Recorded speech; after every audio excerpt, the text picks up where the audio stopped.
Is the FIRE movement overrated? Is it a scam? Is it a help or a hindrance to the overall personal finance landscape? Let's talk about it. The FIRE movement can find its roots back to the early 90s with the release of the book, Your Money, Your Life by Vicki Robbins and Joe Dominguez. And this book really revolutionized the idea of you taking control of your time and your finances. But the thing is, the FIRE movement actually didn't really catch on or didn't really become a thing until the 2000s when the internet and blogs started to become really popular. And there were blogs like Early Retirement Extreme by Jacob Lund Fisker and Financial Samurai that started to really push this idea of early retirement. And it really got a lot of people excited, especially millennials and those who were younger, because they were able to see that there were other options besides what has been traditionally preached to them in terms of managing your money and retiring at the age of 60 or 65. The FIRE movement really started to catch on, I would say about 10 to 15 years ago. And now in the last couple of years, there's so much content out there on YouTube about this movement. I guess you could say that the internet was really the perfect storm for this movement to catch fire. As with any movement, you're gonna have your diehard followers, but you're also gonna have your fair share of haters and skeptics. Though it's not a perfect movement, in this video, I'm going to argue why we need the FIRE movement and why it's a necessary paradigm in the overall financial independence conversation. And here are the reasons why. Reason number one, it works. So no matter how you view the FIRE movement, whether you love it or hate it, one thing is for sure, it actually works. Now, it only works when you work it. And what I mean by that is if you follow the steps in the overall framework of the FIRE movement, and yes, I know that there are different ways to retire early, but if you follow the overall structure, it's gonna work because at the end of the day, it's math and numbers. It's not a movement that's based off of a scam or a get rich quick scheme. It's really a movement based off of if you do X, Y, and Z, then you're gonna get this result. If you wanna get a little deeper in the conversation about how to retire early, I mean, there's different ways to do it. You have lean FIRE, which is basically how you retire as a minimalist. You don't spend a lot of money in your quest to retire early, and you grow your wealth enough to be able to stay in an early retirement that is very frugal. On the other side of the spectrum, fat FIRE, which is typically when you have a higher income earner who's able to save and invest a lot more, they're able to retire early with a much bigger nest egg, and they don't have to sacrifice their way of living or their lifestyle to be able to retire early. And then you have other types of FIRE like barista FIRE, which is sort of a combination of retiring early, but also supplementing your expenses with part-time work. And then you have Coast FIRE, which is basically front-loading your retirement up front. You invest enough money to be able to compound and grow over years and even decades, and you just coast your way to retirement. Now, I made a video going a little bit deeper into these different types of FIRE, so make sure you check that out after this video. But the thing is, no matter what type of FIRE method you use, if you follow the steps outlined in those methods, you're gonna be able to accomplish your goal. Now, there is a greater conversation around the nuances of each strategy and the emotional or mental impacts or even the socioeconomic impacts, but the point is, if you want to retire early and you follow those simple steps, you'll be able to do it. Reason number two, it's super simple. The concepts behind the FIRE movement is super simple. Not easy, but simple. It doesn't take a super complex plan to be able to put into action the things that you need to do to reach early retirement. Now, you don't need to be a super financially savvy person or someone that understands the ins and outs of the stock market or how to day trade, but you just need to be able to wrap your head around a couple of simple concepts, such as what is your FIRE number, which is the total amount that you estimate that you're gonna need between all of your assets to be able to retire and sustain your early retirement. What is the time horizon, or how long are you gonna give yourself to be able to do it? Because then you can reverse engineer and figure out how much you need to save and invest every single year up to that point. And what is your exit strategy gonna be? How are you gonna live off of your funds in early retirement? Are you gonna use a 4% withdrawal strategy? Or are you gonna be a little bit more conservative and go at 3.5%? Or 3%. All of these are very simple concepts to grasp, and you just need a basic understanding of math, and that's what makes the FIRE movement so simple. Reason number three, it gets people excited to control their financial destiny. Sometimes you need a movement to be able to show you that there are other ways to do things that are outside of the status quo, and in the case of the FIRE movement, it shows people that you don't have to follow a traditional path or a path that's been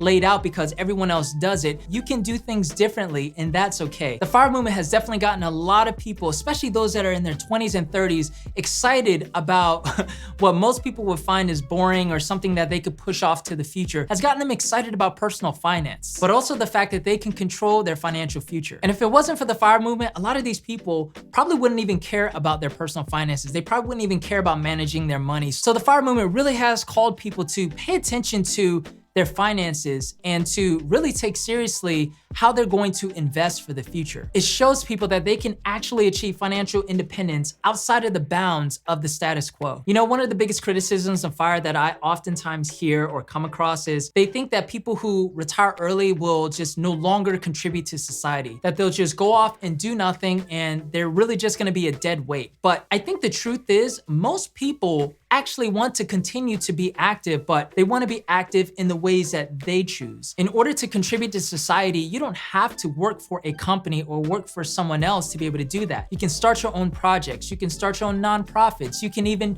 work a job that you really like for less pay because you have the financial independence to be able to do that. So I think for the majority of people, they still want to remain active in early retirement, but it just gives them much more options to be able to do what they really want to do and what they're passionate about. By the way, if you're getting any value out of this video so far, do me a big favor, hit that like button down below. It lets me know that you're enjoying the content. Reason number 4, encourages you to plan for the future. According to the Transamerica Center for Retirement Studies, the median total household retirement savings across all workers is approximately $93,000. If you want to break that down even further, the median retirement savings amongst Gen Z is $26,000, millennials $68,000, Gen X $107,000, and for baby boomers $202,000. With stats like this, there's no wonder why so many people don't have the adequate amount of money to sustain them throughout retirement. For those that decide to pursue early retirement and financial independence, what that does is it takes them out of those statistics. They're no longer part of the average or the status quo,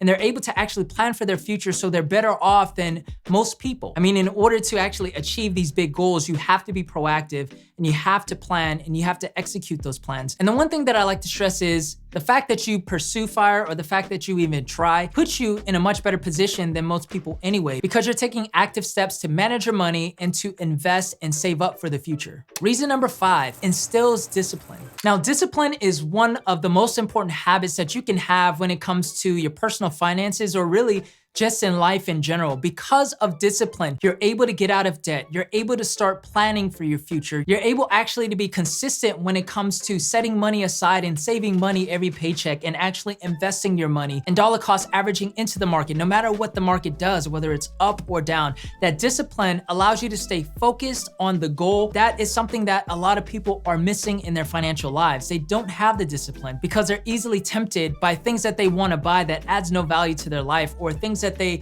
want to get in debt for. So I want to ask a simple question. What's the worst that can happen when pursuing FIRE? You miss your goal of retiring in 10 years and you end up retiring in 15 years? You don't quite reach your FIRE number, so you get demotivated and you decide to slow the brakes on early retirement or give up on it altogether? The thing is, if you decide to pursue FIRE and worst case scenario, you say, you know what, this is too much for me, or I don't believe in this anymore, or I just want to keep working, whatever the case is, I guarantee you, if you were disciplined from the beginning of you starting your pursuit all the way up to the point that you gave up on it, guess what? You're gonna be in a much better position financially anyway, because you've already taken the steps up to that point to at least manage your money, to get out of debt, and to start saving for your future. So what's the worst that can happen? What do you have to lose? Now, I'm not saying there are not any potential downsides to pursuing FIRE. I'm not saying that at all. What I am saying is it's flexible enough to where if something changes in what you want, or it becomes too difficult for you, or your mental health starts suffering, or your social relationships start suffering because of your pursuit, you're able to pivot. You're able to change your strategy. You're able to alter a couple of things. The strategies within the FIRE movement are ultimately just a framework, and it's just a guide for you to follow to be able to reach your financial goals. So as long as you keep that in mind, I think you're gonna be fine, and I think pursuers of FIRE will be fine, because as long as you keep a balanced approach and you stay and remain flexible,